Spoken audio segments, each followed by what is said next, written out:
Good morning, children. Let's we continue the chapter 8 cell structure and functions. And today's topic is cell structure.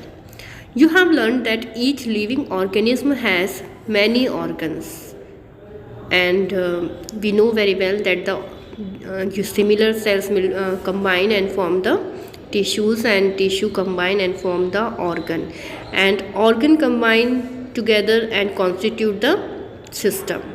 Okay, so we already study about the different type of systems like digestive system, excretory system, okay, and nervous system. So here is the example of digestive system. Each organ in the system perform different functions such as digestion, assimilation and absorption.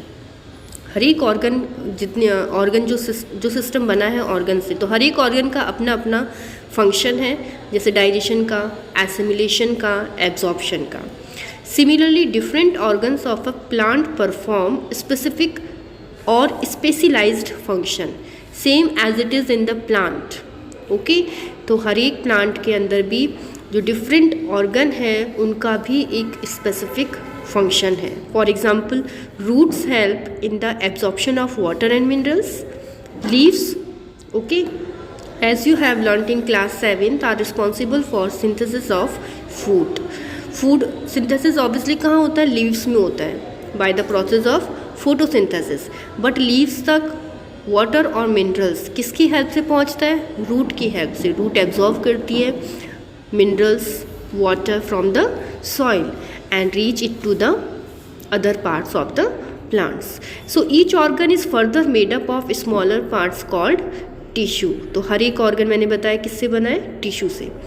A tissue is a group of similar cell performing a specific function. तो जितने भी tissue हैं, एक जैसे cell से जो बने हुए टिश्यूज़ हैं, उनका अपना फंक्शन है. So conclusion is that the basic structural unit is cell. So we will study about the parts of the cell. जो मैं आपको बता रही हूँ कि ये बेसिक स्ट्रक्चरल यूनिट है लिविंग थिंग की सेल. तो इस सेल का स्ट्रक्चर होता कैसा है, इसे कितने पार्ट से मिलके बना हुआ है, so we will discuss here. So parts of the cell. First one is cell membrane. There are three parts of the cell, main three parts of the cell membrane, cytoplasm and nucleus. So first of all we will discuss about the first part, that is cell membrane. The basic component of a cell are cell membrane, cytoplasm and nucleus. The cytoplasm and nucleus are enclosed within the cell membrane, also called the plasma membrane. जो plasma membrane है, it is a membrane, okay, and it contain the nucleus and cytoplasm. Cytoplasm is a liquid, okay, so this liquid enclosed by the plasma membrane. जो ये liquid मैं बता रही हूँ जिसमें nucleus भी है, ये इसको प्लाज्मा मेम्ब्रेन जो है एक वॉल है ये, ओके, और ये सेल मेम्ब्रेन, प्लाज्मा मेम्ब्रेन इस लिक्विड को कंटेन करती है. और हर एक सेल दूसरी सेल से सेल मेम्ब्रेन के थ्रू ही सेपरेट रहती है. The membrane separate cells from one another and also the cell from the surrounding medium. So the plasma membrane is porous and allow the movement of substances or materials both inward and outward. It means जो ये cell membrane है ये porous होती है, इस पे whole होते हैं छोटे छोटे, जिससे कि कुछ सब्सटेंसेस इसके अंदर भी आ सकते हैं और इससे बाहर भी जा सकते हैं. Now activity 8.3. In order to observe the basic components of the cell, take an onion bulb, remove the dry pink coverage, and you can easily separate these from the fleshy white layers of the bulb with the help of forceps or even with your hand. You can also break the onion bulb and separate out thin layers. Place a small piece of thin onion peel in a drop of water on a glass slide. तो इस सबसे पहले हम prepare करेंगे cell को देखने के लिए, ऑब्जर्व करने के लिए, इसके parts cell membrane, cytoplasm, nucleus, इनको ऑब्जर्व करने के लिए सबसे पहले हम स्लाइड बनाएंगे ऑनियन पील की. तो इसके लिए हम एक ऑनियन का बल्ब लेंगे और इसको छील लेंगे, पील कर लेंगे, और दो कवरिंग के बीच में जो वाइट कलर की थिन मेम्ब्रेन दिखाई देती है उसको लेकर के हम ग्लास स्लाइड के ऊपर रख देते हैं और फोर्सेप की हेल्प से रखेंगे। The thin layer can be cut into smaller pieces with the help of blade और फोर्सेप्स। तो जो पीस निकाला है हमने, थिन लेयर निकाली है, उसको हम पीसेस करके बिल्कुल छोटा सा पीस लेकर के और ग्लास स्लाइड के ऊपर रख देते हैं।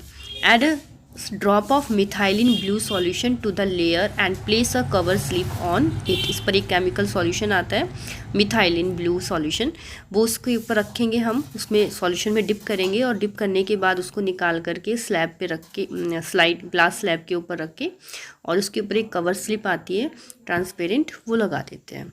While placing the cover slip, ensure that there are no air bubbles under the cover slip। जब हम कवर स्लिप लगाएंगे तो हमें ध्यान रखना है बेटा, केयरफुली इसको हम उसको ऊपर प्लेस करेंगे कवर स्लिप को।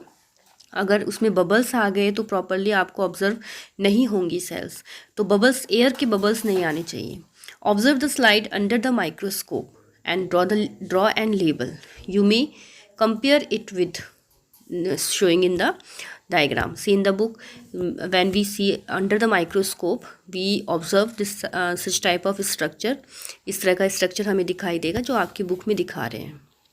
Look here, the boundary of the onion cell is cell membrane। बिल्कुल बाहर आपको इसमें बहुत सारी सेल्स दिखाई दे रही हैं। ओके तो ये जो एक दूसरे से सेपरेट हो रखी हैं cell, that is the outer membrane and this is known as cell membrane, covered by another thick covering called the cell wall.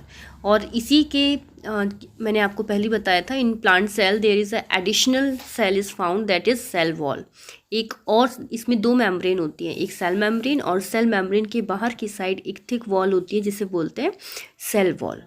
तो ये इनको रिजिडिटी देती है इन सेल्स को, ओके, और प्रोटेक्शन देती है। सो ये एडिशनल सेल है सेल वॉल, जो कि सिर्फ प्लांट सेल के अंदर ही मिलती है। The central dense round body in the centre is called the nucleus. और आपको जो ये राउंड शेप का स्ट्रक्चर दिखाई दे रहा है that is the nucleus. And the jelly like substance between the nucleus and the cell membrane is called cytoplasm. और न्यूक्लियस और सेल मेम्ब्रेन के बीच में जो ये जेली लाइक सब्सटेंस दिखाई दे रहा है, लिक्विड दिखाई दे रहा है, that is the cytoplasm.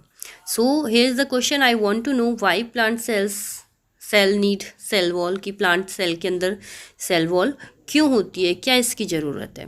So you have learned earlier that the cell membrane give shape to the cell. हम पहले पढ़ चुके हैं कि सेल मेम्ब्रेन सेल को शेप देती है। In addition to the cell membrane there is an outer thick layer in cells of plants called cell wall. Cell wall सिर्फ प्लांट में मिलती है, एक आउटर थिक जो सेल मेम्ब्रेन बता रहे हैं उसकी बाहर की साइड में एक थिक लेयर होती है सेल की, जिसे क्या बोलते हैं, cell wall, and it is only in plant cell. Okay, this additional layer surrounding the cell membrane it is required by plants for protection. तो इस शेप के साथ साथ इसको प्रोटेक्शन सेल वॉल देती है। Plant cells need protection against variation in temperature, high wind speed, atmospheric moisture etcetera. तो ये जितनी भी क्लाइमेटिक कंडीशंस होती हैं, अगर विंड चल रही है, ब्लो कर रही है, टेम्परेचर हाई हो रहा है, कभी कोल्ड हो रहा है, और कितना ह्यूमिडिटी प्रेजेंट है, इन सब से इनको प्रोटेक्शन मिलती है प्लांट्स को। They are expose to these variations because they can not move. तो इन वेरिएशन से इनको प्रोटेक्शन मिलती है क्योंकि ये मूव नहीं कर सकते हैं, प्लांट जो है वो मूव नहीं कर सकता, तो इनको ये सेल वॉल इनको प्रोटेक्शन देती है। Cells can be observe in the leaf peel of Tradescantia, Elodea और रोहिया, इनमें भी हमें देखने को मिल सकती है। You can compare a slide as in case of onion. तो जो अनियन का आपने भी देखा है, सेम ऐसी सेल्स आपको दिखाई देंगी। Now another activity 8.4। In this activity we take a clean toothpick और a matchstick with the tip broken, scrape inside of your cheek without hurting it, place it in drop of water on a glass slide, add a drop of iodine and place a cover slip over it। Here we again prepare a slide। पहले वाली slide हमने किसकी बनाई थी, onion पील की। तो onion पील जो cell जो हम देखना चाह रहे थे that is the plant cell, और अब जो इस एक्टिविटी में हम स्लाइड बनाएंगे that is the animal cell. तो इसके लिए हम चीक की सेल्स को लेकर के और उसकी स्लाइड बनाएंगे। टूथपिक लेंगे या फिर मैच स्टिक लेंगे, उसको बिल्कुल उसके टिप को ब्रोकन कर देंगे, और जो गाल होते हैं ना अंदर की तरफ से, बिना किसी को हर्ट किए ऐसे एकदम से पिंच नहीं करना है, हल्का सा स्क्रैप कर करके, और जो भी उसमें आता है उसको हम ग्लास स्लाइड के ऊपर रख देते हैं। उसके ऊपर थोड़ा सा आयोडीन की ड्रॉप्स डालेंगे और फिर उसको कवर स्लिप लगा देंगे। कवर स्लिप लगाते वक्त ध्यान रखना है कि उस पर क्या नहीं आने चाहिए, एयर बबल्स नहीं आने चाहिए। और अगर ऐसा इसके साथ साथ अगर हम आयोडीन सॉल्यूशन नहीं लगा रहे हैं तो हम इसमें मिथाइलिन ब्लू सॉल्यूशन जो पहले प्लांट सेल की स्लाइड बनाने में यूज़ किया था वो भी कर सकते हैं। 1-2 ड्रॉप हम मिथाइलिन ब्लू सॉल्यूशन की ऐड करेंगे, फिर उसको माइक्रोस्कोप के नीचे हम ऑब्जर्व करेंगे। You may notice several cells in the scrap materials. You can identify the cell membrane, the cytoplasm, and nucleus. A cell wall is absent in animal cell. तो जब हम अभी जो आपकी बुक में फिगर दिखा रखा है, डायग्राम दिखा रखा है, इसमें हम ऑब्जर्व करेंगे सेल मेम्ब्रेन को, साइटोप्लाज्म को और न्यूक्लियस को। ये स्लाइड हमने किसकी बनाई है? चीक सेल की। तो यहाँ पर हमें क्लियरली दिखाई देगा और वी कैन डिस्टिंग्विश, अगर हम कंपेयर करते हैं प्लांट सेल को और एनिमल सेल को, दोनों स्लाइड्स को, तो हमें ईजिली ऑब्जर्व होगा कि cell wall absent in the animal cell.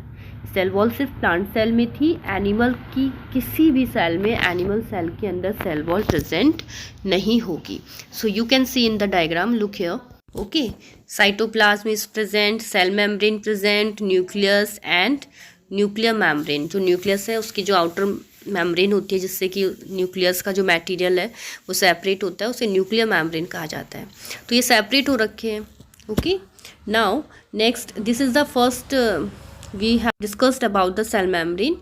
Now the next part is cytoplasm. It is the jelly-like substance present between the cell membrane and the nucleus. Cell membrane और nucleus के बीच का जितना भी liquid है, जो जेली लाइक सब्सटेंस है, उसे क्या कहा जाता है? साइटोप्लाज्म. वेरियस अदर कंपोनेंट्स और organelles of cells are present in the cytoplasm. इस साइटोप्लाज्म के अंदर बहुत सी और बॉडीज़, कंपोनेंट्स इसके अंदर मिक्स रहते हैं, फ्लोट करते रहते हैं, जिन्हें क्या कहा जाता है? Organelles. These are mitochondria, Golgi body, ribosomes, etc. तो ये जो है ना बहुत सारे होते हैं, तो कुछ के नाम मैं बता रही हूँ, माइटोकॉन्ड्रिया, गोल्जी बॉडी, राइबोसोम्स, ये एंडोप्लाज्मिक रेटिकुलम, सेंट्रोसोम, ये सारी चीज़ें प्रेजेंट होती हैं, ओके। बट ये आपके अभी 8th स्टैंडर्ड में नहीं है. We will study about these organelles in the 9th class or in higher classes. So children, read this topic from your book, and now we will do one question. Question number 8. Cells are the basic structural unit of living organism. Explain. So answer is both bricks in a building and cells in the living organism are basic structural unit. All basic functions for the organism survival take place inside cells. As bricks resemble to make a building, cells assemble to make the body of every organism.